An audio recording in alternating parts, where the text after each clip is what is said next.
네, 저희가 준비한 오늘의 첫 번째 1위 소식과 2위 소식을 준비했습니다.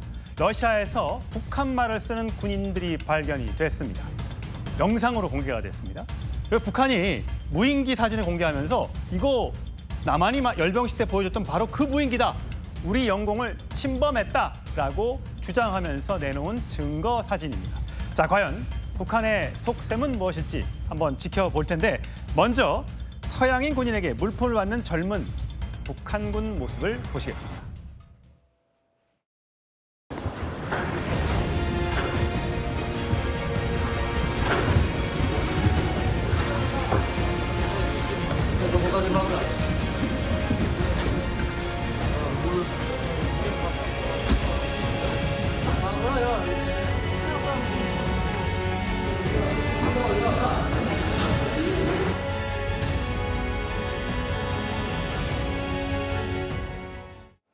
예, 문성묵 국가전략연구원 센터장 나오셨습니다. 네, 안녕하십니까. 자, 저게 이제 친러시아계로 보이는 누군가가 공개한 영상인데 저게 지금 우리말이 들립니다. 그렇죠. 사실 북한군 파병설이 그동안 계속 나왔었죠. 예. 북한군이 현장에서 6명이 사망을 했다. 18명이 탈영을 했다. 이런 얘기를 했었고요. 젤렌스키 대통령은 우크라이나 정보 당국을 근거로 해서 10,000명이 넘는 북한군이 파병이 될 것이고 그중에 일부는 이미 참전을 하고 있다라고 얘기를 했어요. 러시아는 거짓말이라고 얘기를 했죠. 그리고 북한은 입을 다물고 있었습니다. 지금 영상에 보시듯이 이제는 빼도 박도 할 수 없는 명확한 근거가 나오는데 그렇군요. 이건 뭐냐면 러시아군으로 위장하기 위해서 러시아 군복, 러시아 장비를 지급받고 있고요. 아마 그래서 러시아군으로 하기 위해서 신분증도 주고 있다는 정보들이 있거든요. 그래서 이것은 북한군이 이미 우크라이나에 상당수가 파병이 됐고 지금 현장에 들어가기 위한 준비 과정이다 이렇게 보여집니다. 제가 사진으로 준비를 했는데 국가정보원이 공개한 사진을 보면 북한군의 그 사진 저겁니다. 자, 왼쪽에 있는 게 러시아에서 찍힌 사진이고요. 오른쪽에 있는 게 북한 내부에서 찍힌 사진입니다. 얼굴이 같죠? 저희 AI 기술로 보니까 본인이 맞다고 합니다. 저 사람은 바로 김정은 북한 국무위원장 뒤에서 있었던 사람이기 때문에 저 군인이 러시아에 파병을 갔구나라고 우리 정보당국이 확인을 한 겁니다. 저뿐만이 아니라 수많은 10,000명이 넘어가는 북한군이 지금 러시아에서 파병이 돼서 우크라이나와 전쟁을 벌이게 되는 그런 상황입니다. 그렇다면 궁금한 건 저 군인들이요, 문 센터장님. 아니 러시아에 가서 우크라이나에서 싸우면 저들의 역할은 뭡니까? 시쳇말로 말하는 총알바지입니까? 아니면 적후방 깊숙이 침투하여 누군가를 암살하는 역할을 하는 겁니까? 예, 글쎄요. 우크라이나 러시아나 북한 입장에서는 그렇게 핵심적인 역할을 하고 기여를 하면 물론 좋겠습니다만 실제 인원이 물론 특수 군단 출신이기는 하지만 저는 상당히 역할이 제한될 것이다. 오히려 총알바지 역할을 할 가능성이 전 더 높지 않을까라고 보는데 훈련 수준이 높다고는 하지만 전쟁이라는 게 그거 가지고만 되는 건 아니거든요. 그러니까 언어 소통이 굉장히 중요하고요. 현지 상황을 너무나 잘 알아야 되거든요. 이렇게 갑자기 가가지고 과연 그런 역할이 가능할까? 6.25 전쟁을 보면 그렇습니다. 6.25 전쟁 당시에 미군 유엔군들이 왔지만 초반에 굉장히 어려움을 겪었어요. 그 역할들을 제대로 할 수가 없었거든요. 의사소통도 안 되죠.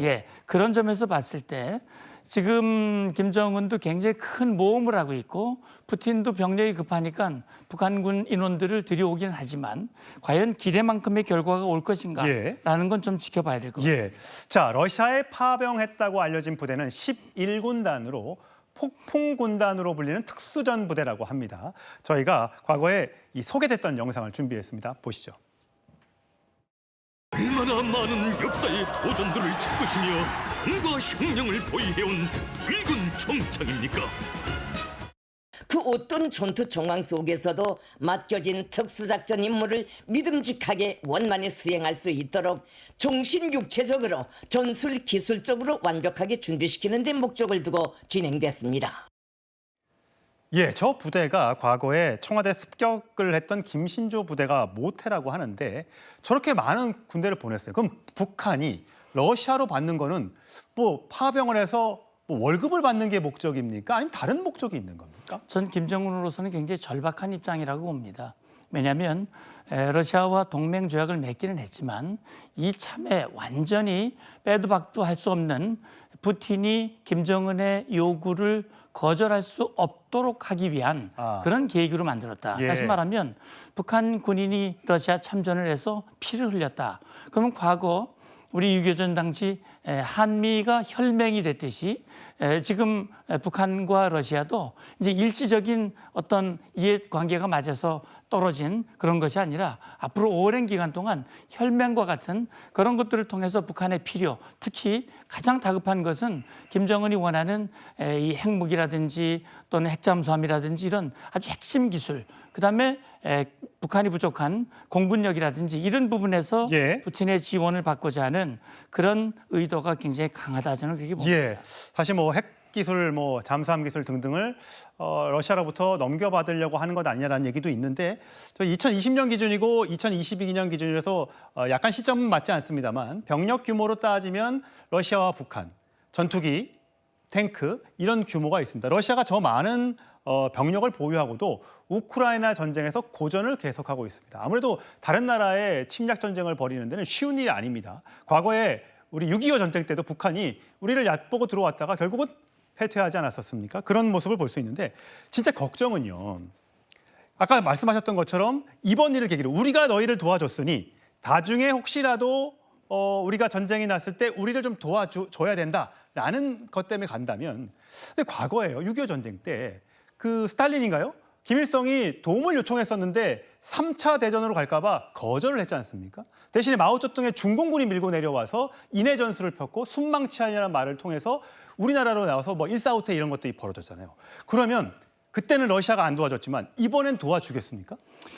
뭐 그거는 지금으로선 단정적으로 말씀드릴 수는 없습니다만 6.25 전쟁 당시는 6.25 전쟁을 일으킨 장본인이 소련입니다.